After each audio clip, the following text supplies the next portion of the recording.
Hello everyone, welcome to an academy. This is जीवन Jaiswal and we're discussing about चांग बखार रियासत। यह एक छत्तीसगढ़ का रियासत है जो कि छत्तीसगढ़ के उत्तरी भाग में अवस्थित महत्वपूर्ण रियासत है। इसकी अवस्थिति के बारे में देखें तो यह एक खनिज संसाधनों से संपूर्ण यह परिपूर्ण रियासत है और यह रियासत इसलिए भी जाना जाता है कि यहाँ पर वन संपदा से भी परिपूर्ण है। इस रियासत का क्षेत्रफल 904 वर्ग मील में फैला हुआ था और यह रियासत 1905 के पश्चात मध्य प्रांत में शामिल हुआ था। 1905 के पहले यह बंगाल के छोटा नागपुर के जो कमिश्नरी क्षेत्र था उसी में शामिल था और उसी के पश्चात यह मध्य प्रांत में शामिल हुआ। इसके इतिहास के बारे में देखें तो यह कर्जन का जो शासनकाल था, कर्जन ने प्रशासनिक एकीकरण के लिए बंगाल का विभाजन किया और उसके पश्चात ही इस प्रांत को बांट करके इस क्षेत्र में शामिल कर दिया था। तो इसलिए चांग बखार रियासत का एक महत्वपूर्ण इतिहास रहा है और इसकी राजधानी भरतपुर थी।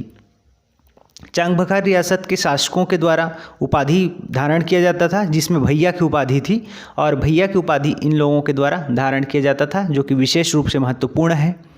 अन्य शासकों के द्वारा इस प्रकार से किसी प्रकार के अन्य रियासतों में यह उपाधि नहीं चलती थी।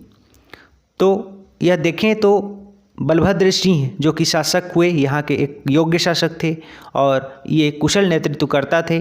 बलभद्र सिंह के बारे में देखें तो यह 1875 से 1896 ईस्वी तक इन्होंने शासन किया था। शासन प्रशासन के क्षेत्र में इन्हें बहुत ही ज्ञान था। चांग बखार रियासत का जो संबंध था वह कोरिया रियासत से भी काफ़ी घनिष्ठ संबंध रहा है, इसलिए भी यह एक महत्वपूर्ण था।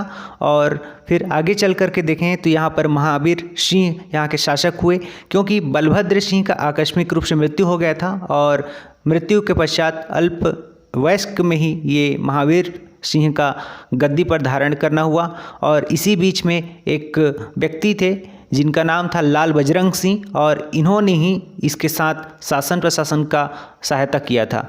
इस प्रकार अल्पवयस्क होने के पहले लाल बजरंग सिंह सहायक थे जो कि शासन प्रशासन में महत्वपूर्ण हिस्सा लेते थे और बाद में आगे चल कर के 1900 ईस्वी से 1932 तक इन्होंने शासन किया लाल बजरंग सिंह के पश्चात में महावीर सिंह ने।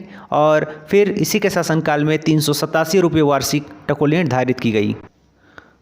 चूँकि यह वार्षिक टकोली अंग्रेज़ों को देना था और इस प्रकार फिर आगे चल कर के कृष्ण प्रताप सिंह चांग बखार रियासत के एक महत्वपूर्ण शासक हुए। कृष्ण प्रताप सिंह जो कि 1932 से इनका शासनकाल प्रारंभ होता है और 1947 तक स्वतंत्रता प्राप्ति तक इन्होंने राजपाट किया। तो इस तरह से देख सकते हैं कि इसके शासनकाल में एक महत्वपूर्ण परिवर्तन था और यह एक तरह से देख सकते हैं कि लंबे समय तक शासन किया और इनके शासनकाल में स्थिरता बनी रही और इन्होंने कई सारे कार्य किए, जन कल्याणकारी कार्य किए, प्रशासनिक एकीकरण के क्षेत्र में भी इन्होंने कार्य किया और रियासत का भारत में विलय हुआ इसी समय। और इसी के शासनकाल में भारत में विलय पत्र पर हस्ताक्षर इन्हीं के द्वारा किया गया था। इस प्रकार चांग बखार रियासत का विलय कृष्ण प्रताप सिंह के शासनकाल में हो गया और यह एक अलग ही छाप छोड़ता है छत्तीसगढ़ के इतिहास में, क्योंकि इसके संदर्भ में देख सकते हैं हम कि छत्तीसगढ़ के अन्य 14 महत्वपूर्ण रियासतों में से एक चांग बखार रियासत जहां खनिज संपदा से परिपूर्ण रियासत थी।